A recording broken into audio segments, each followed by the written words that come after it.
All right, guys, the Iceman here, the man with the plan, the man with the knowledge, and this video is a video response to a video Gemini made a couple days ago about John Cena's 15 uh, title reigns in the WWE and Ric Flair's 16 overall title reigns throughout his career, and he wanted to know who everybody thought was better. Very, very, very good video that Gemini put up in it, and I think Gemini could have elaborated a little more uh, in this video, but he got me doing a lot of thinking. And the video itself was very, very good. If you haven't seen it, go watch it at the GEMNI888 channel. But anyway, it's a no-brainer for me, being a big John Cena fan that I am. But what people need to realize, if you want to look at the overall picture and look at territorial world heavyweight titles and whatnot, Ric Flair actually has 26.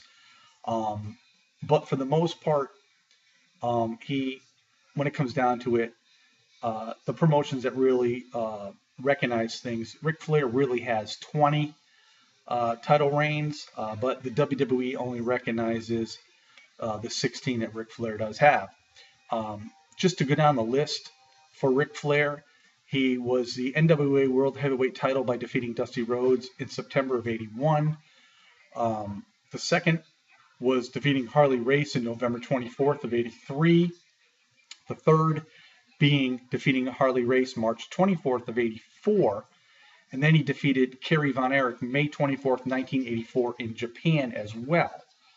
Moving along, another NWA World Heavyweight title. These are all NWA titles right now.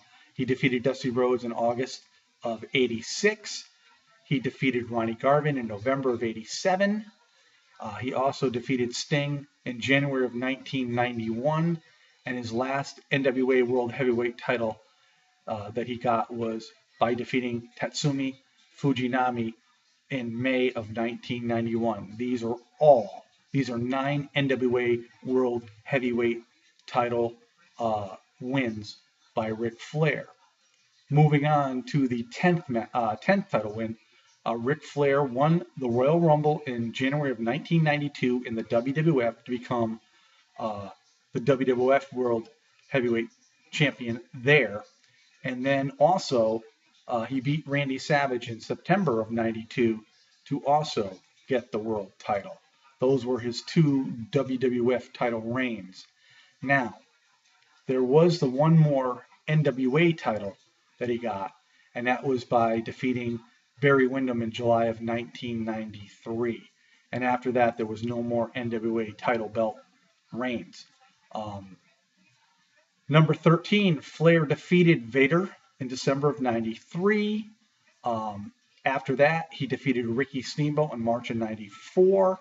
Also, Sting in 1994 in June. '95, he defeated Randy Savage in December. Also, Randy Savage in February of '96. Then he defeated Hulk Hogan in March of 1999, a 3-year jump. And then in the year 2000, he defeated Jeff Jarrett in May, and also Kevin Nash in May of the same year.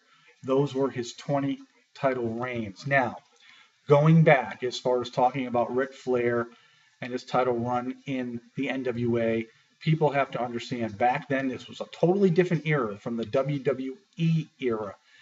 And I want to say this, watching Ric Flair's matches with like Dusty Rhodes, Ronnie Garvin, Ricky Steamboat, Sting, Harley Race, a lot of these matches were very time-consuming matches. These matches had a lot of time to them. Some of these were cage matches. Some of these matches went as long as 45 minutes to an hour. You had to have a lot of endurance back then when you wrestled in the NWA.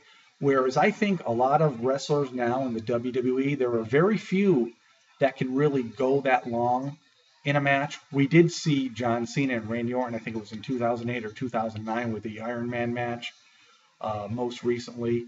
But we've seen Daniel Bryan go very long in some matches. But for the most part, WWE superstars, I really don't feel would have really been able to really make it in an endurance type situation back in the old NWA days. So really, when it comes down to it, it's a no-brainer. Again, I'm a big John Cena fan. John Cena has 15 title reigns. I think his biggest title reign or longest was like 300 and some odd days. For the most part, his reigns were short. A lot of his reigns were transitional championship titles.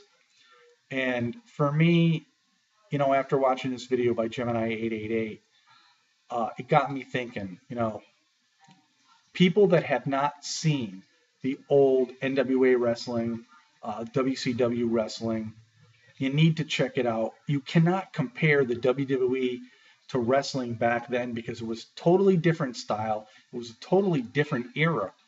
And like I said, matches were a lot longer back then. If you watched a lot of the old NWA pay-per-views, pretty much every match on the card were very long matches.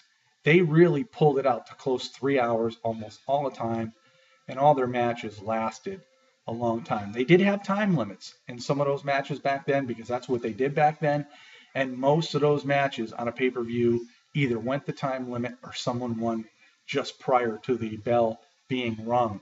So in my mind, as far as Flair's 16 title reigns, if you look at all of them that they are recognized, maybe the last couple in the WCW weren't all that what they were lived up to be. But if you go back to the 10 he had, or the 9, it was actually 10 he had in NWA, these matches were some of the greatest matches in wrestling history.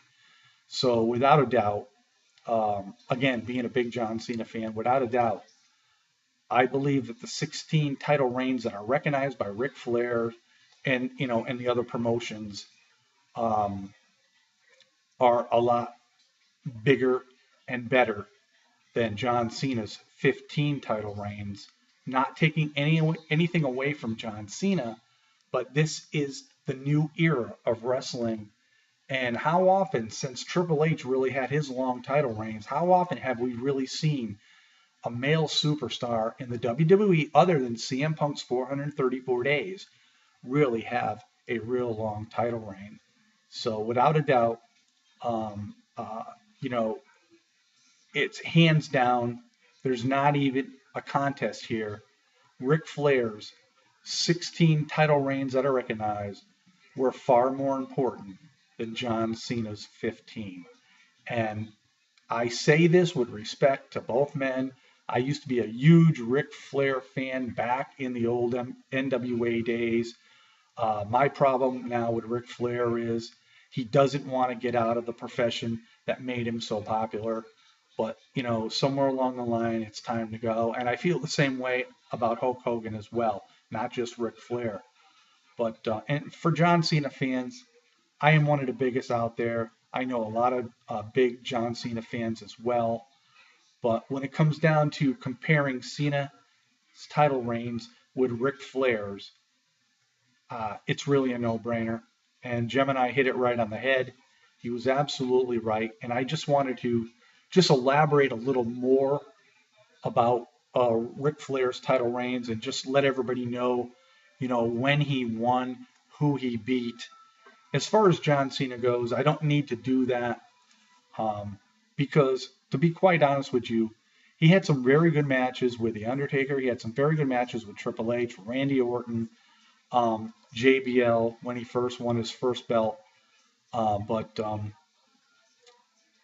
Ric Flair, hands down, wins this contest, without a doubt. So there you have it, my response video to Gemini's video about Ric Flair's 16 title reigns and John Cena's 15. Whose was better? Those are my thoughts. Those are my opinions. Peace out, everybody. Have yourself a great Thursday.